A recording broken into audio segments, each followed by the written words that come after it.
সবাইকে মূলত আপনাদের মাধ্যমে আমি সত্য নিউজটি সকলে জানুক, সকল মুসলিমরা জানুক, বাংলাদেশের মানুষ জানুক, এই উদ্দেশ্যে আসলে ব্রিফিং করা। তার কারণ আপনার সত্য নিউজটি যদি না জানায় প্রচুর বিভ্রান্তি ছড়ানো হচ্ছে, গুজব ছড়ানো হচ্ছে, গুজবে মধ্য দিয়ে মানুষ বিভ্রান্ত হয়ে যায়। সেই কারণে আপনারা যখন এই নিউজগুলো প্রকাশ করেন তখন মানুষ সঠিক পথে চলতে পারে। এই আগামীকালকে যে আখেরি মোনাজাত, সেটি নিরাপত্তা ব্যবস্থার জন্যই আজকে আপনাদেরকে সামনে আমার আসা। আগামীকালকে আখেরি মোনাজাতের সময় আমরা ভোগড়া বাইপাসে ডাইভার্ট করে দিব, আমরা দৌড়ের এখানে ডাইভার্ট করে দিব, আমরা 300 ফুটে এখানে ডাইভার্ট করে দিব। এই 2-3 জায়গায় যখন আমরা গাড়িগুলো ডাইভার্ট করে দেব, এই মাঝখানে ইজতেমার যে অঞ্চলটুকু সেখানে গাড়ি মুক্ত থাকবে, যানবাহন মুক্ত থাকবে, মানুষ পায়ে হেঁটে যেন এই জায়গায় এসে নিরাপদে ইজতেমার আখেরি মোনাজাতে শরিক হতে পারে, সেই ব্যবস্থাটি আমরা করব। আমাদের জন্য সবচেয়ে বড় কনসার্ন হচ্ছে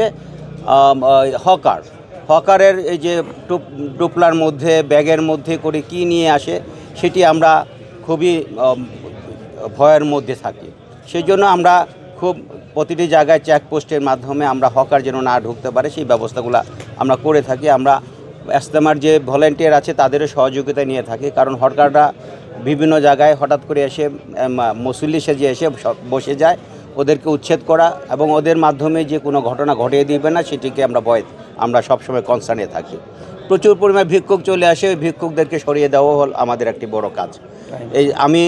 এই আগামীকালকে যে আখেরি মোনাজাত হবে সেটি আমরা ধারণা করছি ওনাদের সাথে কথা বলে, সেটি 9টা থেকে 9:30টার মধ্যে হবে। আমরা সকাল 6টা থেকেই এই গাড়িগুলো ডাইভার্ট করে দেব এবং এখানে কোনো যান আসবে না, কোনো ট্রান্সপোর্ট আসবে না, সবাই পায়ে হেঁটে এখানে বসে যাবে এবং আখেরি মোনাজাতে শরিক হবে।